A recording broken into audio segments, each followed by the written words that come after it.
Olá, seja muito bem-vindo ao canal do Investidor. Hoje temos o grande Luiz Barsi, contando como começou sua grande trajetória.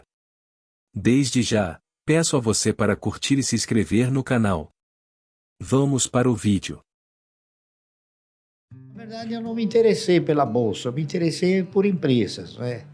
Por projetos de empresas. E a única maneira que você tem de participar de projetos é através do quê? Através da aquisição de ações. E aquisição de ações você é obrigado a fazê-lo na bolsa. Então, a minha preocupação maior não foi a bolsa, tá entendendo? Aliás, muitas vezes me perguntam, Barsi, o que você acha do mercado? Eu falo, eu não acho nada. Sabe por quê? Porque eu não tenho ações do mercado. Eu tenho ações de empresas. O que você acha da bolsa? Eu não tenho ações da bolsa, eu tenho ações de empresas. Então, se você quiser debater sobre as empresas, sobre as quais eu tenho posições, a gente vai debater. Sobre o mercado é muito difícil, né? E quantos anos você tinha quando comprou a primeira ação? Olha, eu devia ter acho que uns 20 pedrada. Quase 30, né? Investimento em empresas. Assim, a maioria do cidadão brasileiro, ele desconhece o efeito multiplicador que existe em você adquirir ações. Então, ele desconhece a perspectiva de ganho que tem nas ações. Então, se ele começa com 30, ele já vai achar que ele está velho demais. Não está, entendendo?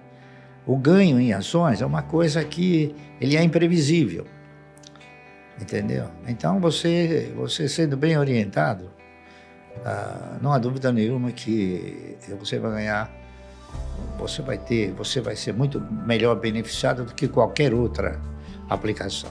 E quando você começou a comprar essas primeiras ações, o intuito já era formar uma carteira que um dia seria responsável pela sua aposentadoria, pela sua previdência ou não? Eu pensei no seguinte, em 1970, 71, foi uma época em que a economia passou a exercitar uma forma mais real, não é isso? E nessa ocasião, a maioria dos fundos de previdência privada começaram a quebrar. Então, inúmeros fundos que ainda hoje se comenta, né, que eram fundos particulares. Era Pereira Barreto, Providence, Montepio da Família Militar, GBOX, uma série deles, né? Então eu comecei a ficar, assim, eu diria até preocupado, né? Se os fundos de previdência privada quebraram, até que ponto uma previdência sustentada pelo Estado poderia me proporcionar uma renda mensal digna, não é isso? No futuro. Então eu comecei a pensar no futuro. E pensando no futuro, eu fui avaliando o quê? Fui avaliando as oportunidades que se ofereciam na época, não é isso? Que era letra de câmbio, o RTM, a RTP, bônus rotativo, tinha uma série de aplicações, não é isso? E tinha também ações que você participava no projeto de empresas, não é isso? Então eu fui fazendo avaliações e cheguei numa conclusão de que seria talvez um pouco difícil, não é isso? A previdência proporcionar um retorno. Então eu fui buscar uma outra fonte de previdência, uma outra fonte.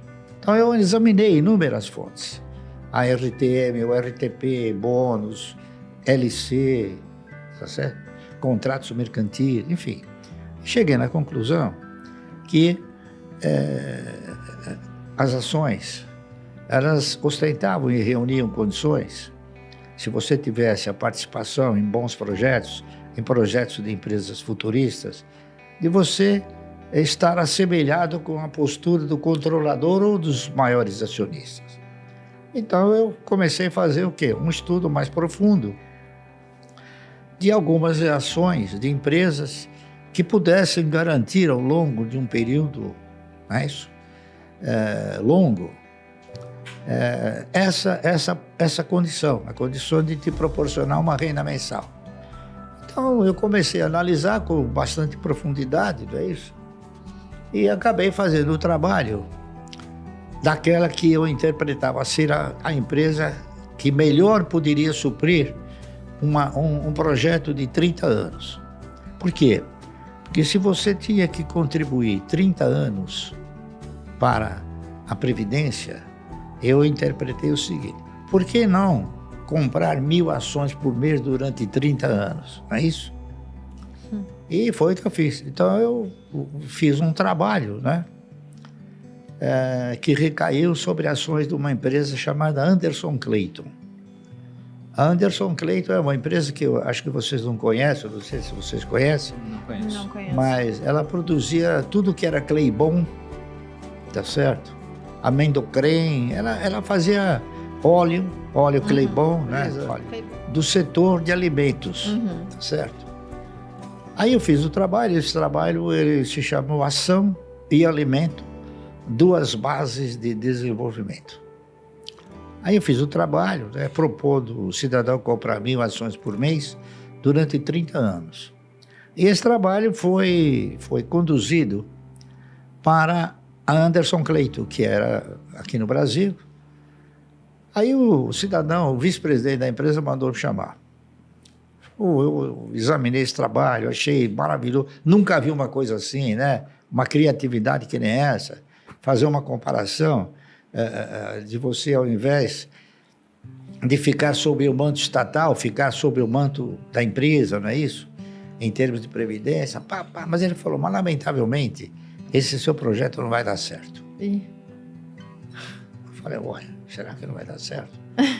Mas por quê? Sabe por quê? Você sabe quem é o dono da Anderson Clayton? Não sei, porque a Anderson Clayton é uma empresa de capital estrangeiro. Eu falei, não sei. Ele falou, olha, os donos da Anderson Clayton são duas velhinhas de 80 anos que elas herdaram isso dos seus pais. Eu, sinceramente, vou dizer para você o seguinte, eu não sei quanto tempo elas vão resistir à pressão que elas vêm sofrendo para vender a Anderson Clayton. Bem, então, já que a Anderson Clayton ela não ostentava a postura de viver mais 30 anos, não é isso? Então eu fiz, eu passei para a ação subsequente, para a empresa subsequente. Porque a empresa tinha que ter duas condições importantes. Primeiro, perenidade. E segundo, tinha que ter o quê? Tinha que ter sustentabilidade, tá certo? A Anderson Clayton era a empresa que pagava o melhor dividendo do mercado. Por quê? Porque ela mandava para fora. Aí a empresa, em segundo lugar, chamava-se Centrais Elétricas de São Paulo, CESP. Aí eu fiz o trabalho sobre a CESP. Só que eu não tinha a convicção de que as ações pudessem representar essa sustentabilidade. Eu tinha esperança, tá entendendo? Então, o que eu fiz? Eu realizei o trabalho propondo ao cidadão comprar 1.000 ações por mês da CESP.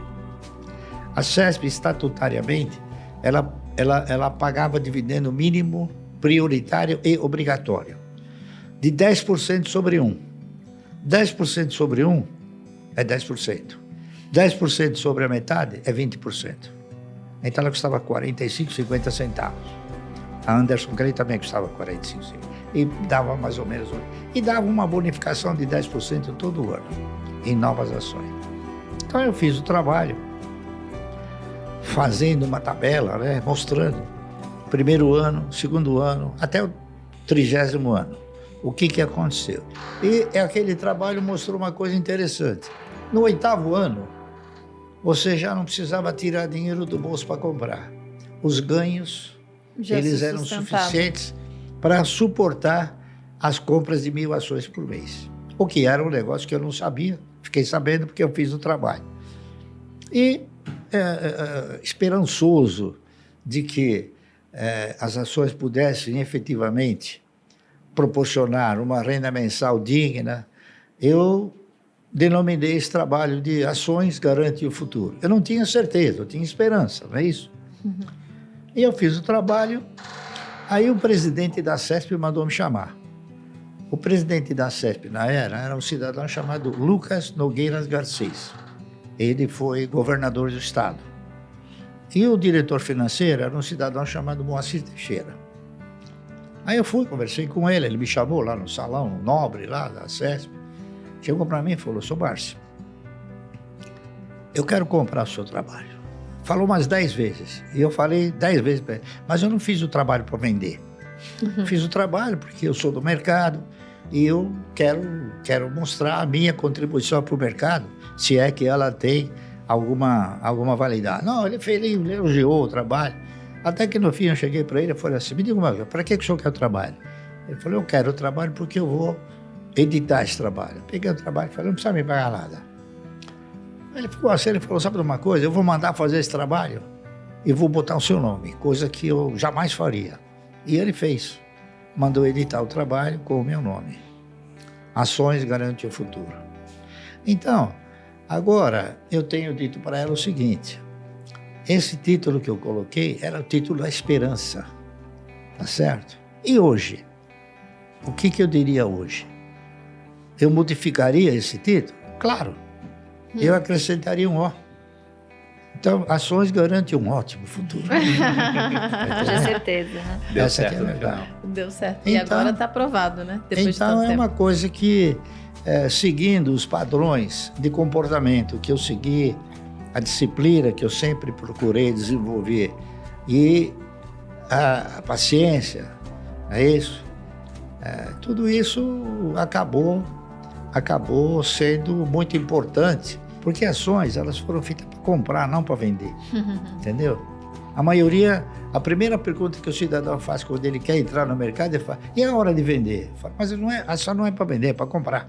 Talvez nunca tenha hora de vender. Porque, veja bem, é um contrassenso você imaginar que você vai formatar uma carteira de renda mensal, comprar as ações para que essa carteira possa sustentar uma renda mensal. Se você quer uma renda mensal, por que você vai vender? Senão você elimina a possibilidade de uma renda mensal. Você está vendendo a vaca leiteira. Está querendo simplesmente viver da picanha, e não do leite. Então é isso aí. Então, isso aí não é nenhuma... Eu não sou nenhum sábio. Ao contrário, eu sou um estudioso, isso sim. E isso fez com que as coisas evoluíssem. Então, esse programa que eu criei, por incrível que possa parecer, no 8º ano eu já estava aposentado. Não com os valores de hoje, mas, claro, já acenava para uma que eu não precisava mais trabalhar. Para manter o estilo de vida que você tinha na época. Já estava suficiente. Que é o mesmo de hoje. Eu acho até uma curiosidade isso, porque o senhor já é um investidor pessoa física da Bolsa, tem um patrimônio bilionário, ganhou, como você disse lá em 2021, 1 milhão em dividendos por dia, e isso vai sendo corrigido ao longo do tempo, vai ficar maior, até porque você pega esse dinheiro também, não é para simplesmente gastar, compra novas ações, vai montando a bola de neve, e até hoje tem um estilo de vida muito humilde. Você nunca aumentou demais o padrão de vida? Não, porque eu tenho um padrão ótimo para as minhas pretensões. Está entendendo? Discutir padrão de vida é um negócio interessante. Por exemplo, você tem aqueles que são escravos do ego e são aqueles que controlam os egos, né? Eu controlo os egos, não sou escravo do ego. Então, aquele que é escravo do ego, ele, por exemplo, ele compra fogos de 100 mil reais, ele queima o dinheiro, eu não queimo. Está entendendo? Uma coisa que eu achei até curiosa, você vinha para o escritório de metrô antes da pandemia? Não, eu vim muito tempo de metrô, porque era uma recomendação médica. Tá para caminhar, era isso? Para caminhar, para andar, né? E a única maneira que você tem de andar é ir até o metrô, vir, você se misturar